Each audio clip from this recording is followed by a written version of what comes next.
Alors, Jannick, tu es retournée au cinéma? Oui. Oui, alors là... T'as de la buée sur ton masque. Non, avec les masques, ça va pas, non, ça va pas le faire.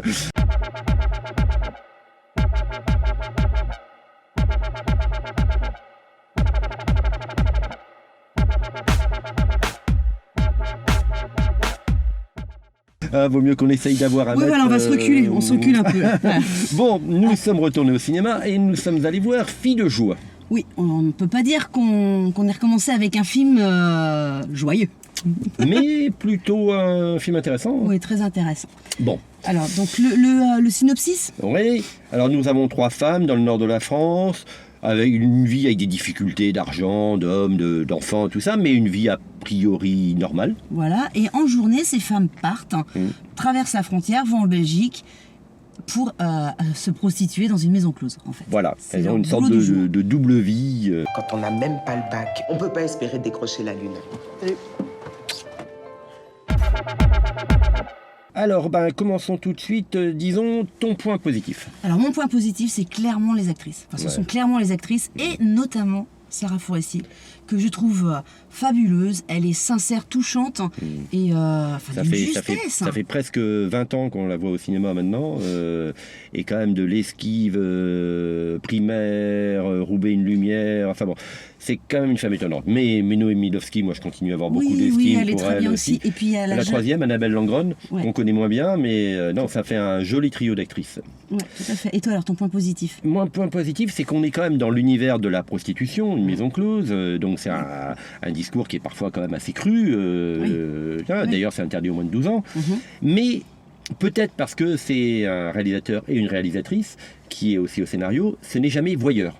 Non mais c'est vrai, il n'y a pas du tout de scène de sexe en fait. Pourtant on pourrait voir les clients. On en voit très peu. On en voit un, et c'est très c'est sensible quoi, il n'y a pas... Il n'y a pas de complaisance à montrer la prostitution ou à montrer les corps nus ou des scènes de sexe. Quoi. Non, pas du tout. Tu reviens encore une seule fois, je te jure que j'appelle les flics. Moi j'ai des rêves, ok? Moi j'ai toute la vie devant moi. Alors, il faut bien quand même quelques bémols. Oui, alors je te laisse démarrer sur les bémols. Eh ben, écoute, ce qui est assez marrant dans ce film, qui est un peu son défaut, c'est qu'il y a à la fois une trame un peu, qu'on pourrait dire, de polar social, qui avec du suspense. Oui, puisque ça démarre par un cadavre. On le voit dès le début, on ne sait pas qui c'est, on sait pas qui c'est, mais voilà. Donc, et ça nous tient, il y a du suspense. Mais en fait, le vrai sujet du film, c'est pas celui-là.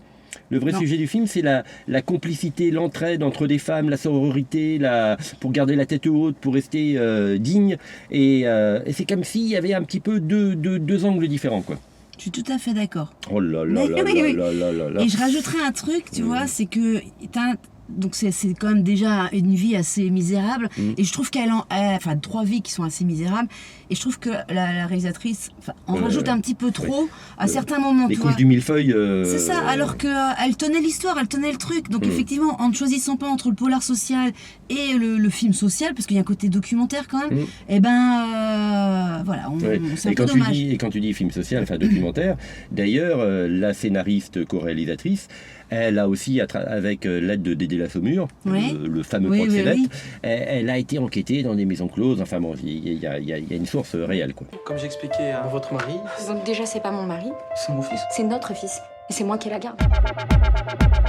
Alors, résultat des courses, une note de 0 à 5, tu mettrais combien? Écoute, moi je mettrais 3,5 parce que c'est un film qui me restera, je pense, et qui est assez fort. Ouais, c'est ça, on est entre 3 et 4. Et puis surtout, c'est quand même, on est retourné au cinéma. Ah ouais. Alors, je dois dire que quand il fait canicule, c'est super sympa aussi dans une salle. Et quand il fait froid, c'est chauffé, et c'est bien de voir sur grand écran. Allez, on remet les masques et on retourne au cinéma.